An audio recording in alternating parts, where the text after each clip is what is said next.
অন্তর্বর্তীকালীন সরকারকে আমরা যৌক্তিক সময় দিতে চাই এবং সেই যৌক্তিক সময় যেটা বলেছি যে আপনার একটা সংস্কার যেগুলো যেগুলো জায়গায় সংস্কারের কথা বলা হয়েছে সেই সংস্কার করতে যতটুকু সময় লাগে বাট এটা যৌক্তিক সময় হতে হবে। এটা এমন না যে আপনার অনির্দিষ্ট সময় একটা যৌক্তিক সময়ের মধ্যে সেটা করতে এটা স্পষ্ট করে বলেছে।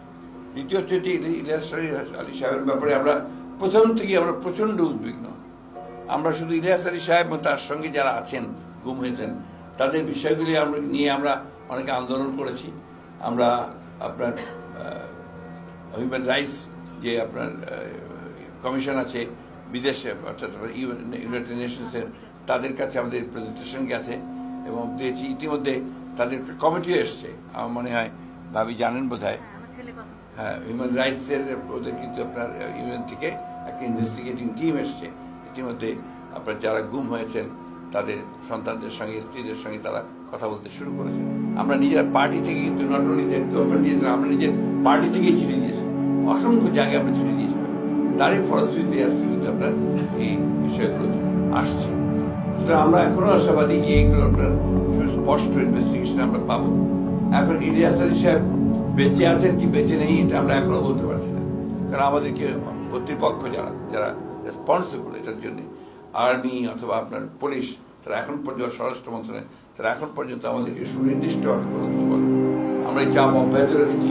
আমরা পরিষ্কারভাবে জানতে চাই যে ইলিয়াস আলী আমাদের মধ্যে আছেন, কারণ তার পরিবার এখনো সেই জিনিসটা না জানার ফলে তারা যে তাদের একটা রিলিজিয়াস ব্যাপার আছে, তাদের সাংসারিক ব্যাপার আছে, তাদের বৈষয়িক ব্যাপার আছে, সেটা পুরোটাই তারা সমাধান করতে পারছে।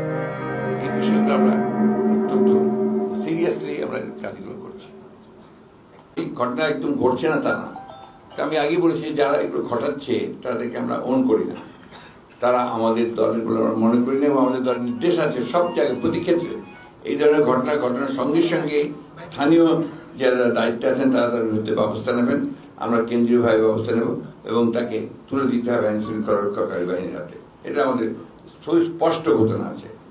দ্বিতীয় হচ্ছে যে কোনো বিপ্লবের পরে আপনার এই ধরনের কিছু কিছু ঘটনা ঘটে। I am not defending it, but এটা ঘটে, এটা বাস্তবতা।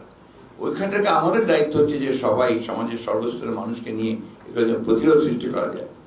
যারা ফ্যাসিবাদের বিরুদ্ধে রুখে দাঁড়াতে পারে, যারা পুলিশ এবং অন্যান্য আইনশৃঙ্খলা বাহিনীর বুলেটের সামনে বুক পেতে দিতে পারে, তারা এই ধরনের ছোটখাটো বিষয়গুলো কন্ট্রোল করতে পারবে না এটা বিশ্বাস করি না।